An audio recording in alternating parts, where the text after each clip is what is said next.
विज्ञापन सरकारों ने इंफ्रास्ट्रक्चर के नाम पे केवल पोस्टर चिपकाए। जितना खर्चा योजना में नहीं होता था उससे ज्यादा पब्लिसिटी एक्सपेंस होता था, उतना होर्डिंगों में खर्च होता था, उससे ज्यादा। मैं ऐसी अनेक योजनाएं आपको बता सकती हूँ कि योजना के मद में कुछ नहीं था पर होर्डिंग का पूरा खर्चा था, अखबारों में पूरी ऐड थी, देश भर में थी। ऐसी सरकार जिसने धरातल पे विकास को ठप कर दिया। प्रधानमंत्री नरेंद्र मोदी जी की दूरदृष्टि से प्रेरित होकर यह बजट दिल्ली को आधुनिक, सुरक्षित और हाई टेक इंफ्रास्ट्रक्चर से सुसज्जित करने वाला बजट है। दिल्ली अब traffic free expressway, seamless connectivity, elevated corridors और स्मार्ट सर्वेलेंस सिस्टम्स के एक नए युग में प्रवेश करेगी। यह बजट मात्र संख्याओं का जोड़ घटाव नहीं है बल्कि विकास का संकल्प पत्र है जो दिल्ली को ग्लोबल इंफ्रास्ट्रक्चर हब की दिशा में एक ऐतिहासिक कदम बढ़ाने वाला है। ये बजट वो है। प्रधानमंत्री जी कहते हैं we must invest in infrastructure today for better tomorrow. आज बेहतर कल के लिए हमें आज सुदृढ़ आधारभूत ढांचे में निवेश करना चाहिए। प्रधानमंत्री जी कहते हैं, वो कहते हैं कि better infrastructure is about connecting dreams and accelerating progress. यानी बेहतर बुनियादी ढांचे का मतलब सपनों को जोड़ना और विकास में तेजी लेके आना।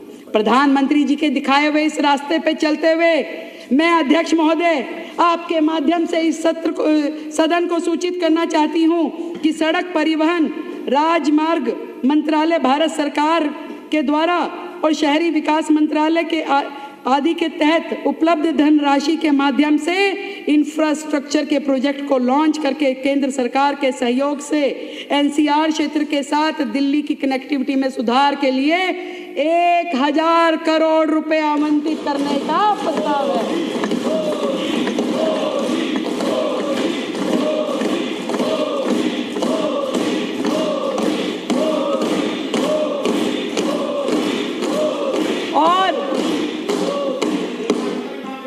और सुरक्षा आवश्यकताओं को ध्यान में रखते हुए विशेष रूप से महिलाओं के लिए 50,000 अतिरिक्त कमरे लगाने का भी प्रस्ताव किया गया है।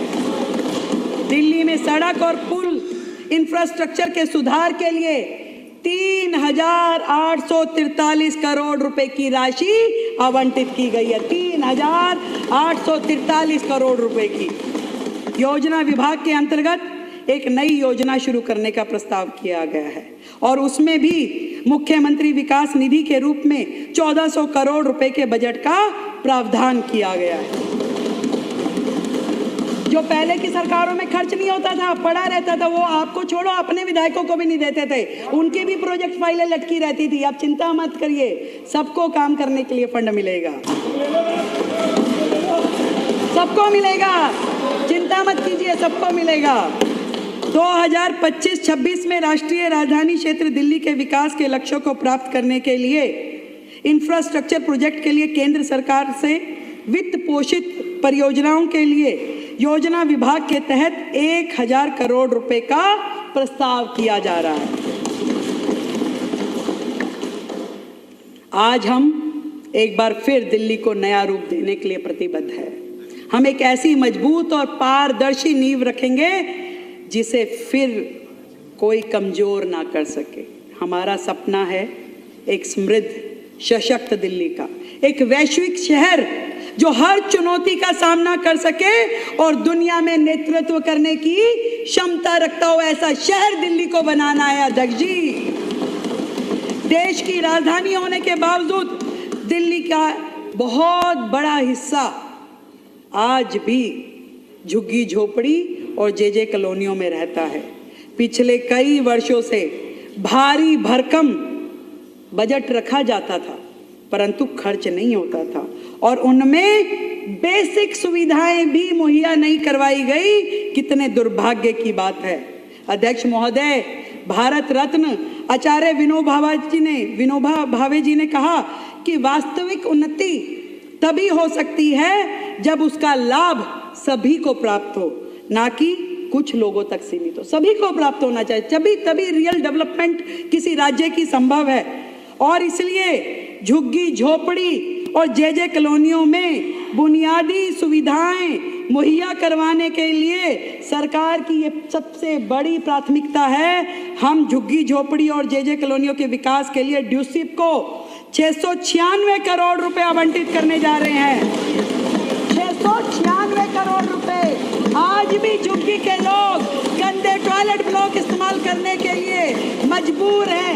आज भी वहाँ बहन बेटियों के नहाने के लिए स्नान घर नहीं है।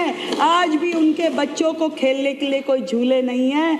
आज भी वहाँ नालियां खड़ंजे बुरी तरीके से टूटे हुए हैं। ये लोग केवल वोट लेने के लिए वहां जाते हैं, उनको डराते हैं भाजपा आएगी झुग्गी तोड़ देगी। हम बताना चाहते हैं कि हमने 700 करोड़ रुपए का फंड झुग्गी की डेवलपमेंट के लिए वहां पे, जो कि आपकी तुलना में 157% अधिक है। ये जहाँ पे फुटपाथ बनेगा, जहाँ पे नाली खड़ंजा बनेगा, जहाँ शौचालय बनेंगे, स्नान घर बनेंगे, शिशु वाटिकाएं बनेंगी, इन सारे मदों में खर्च करने के लिए हमने ये बजट रखा है।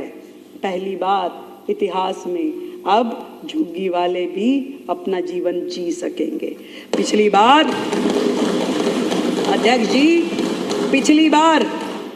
पिछली सरकार ने प्रधानमंत्री आवास योजना के तहत दिल्ली को कुछ लेने नहीं दिया, क्योंकि वो प्रधानमंत्री आवास योजना थी तो दिल्ली वालों को उसके निमित्त किसी को लाभ नहीं लेने दिया। अब हमारी जो ये सरकार है, इस योजना को हम स्वीकार करेंगे ताकि हमारे शहरी गरीबों को इसका लाभ मिल सके। और इस योजना के तहत हमने 20 करोड़ रुपए का आवंटन प्रस्तावित किया है। इसी तरीके से हमने विधायक निधि में 350 करोड़ रुपए का प्रावधान किया। इन्होंने दिल्ली की ऐसी हालत नहीं छोड़ी, पर हमने प्रावधान पूरा किया। किसी विधायक को बजट की कमी ना हो।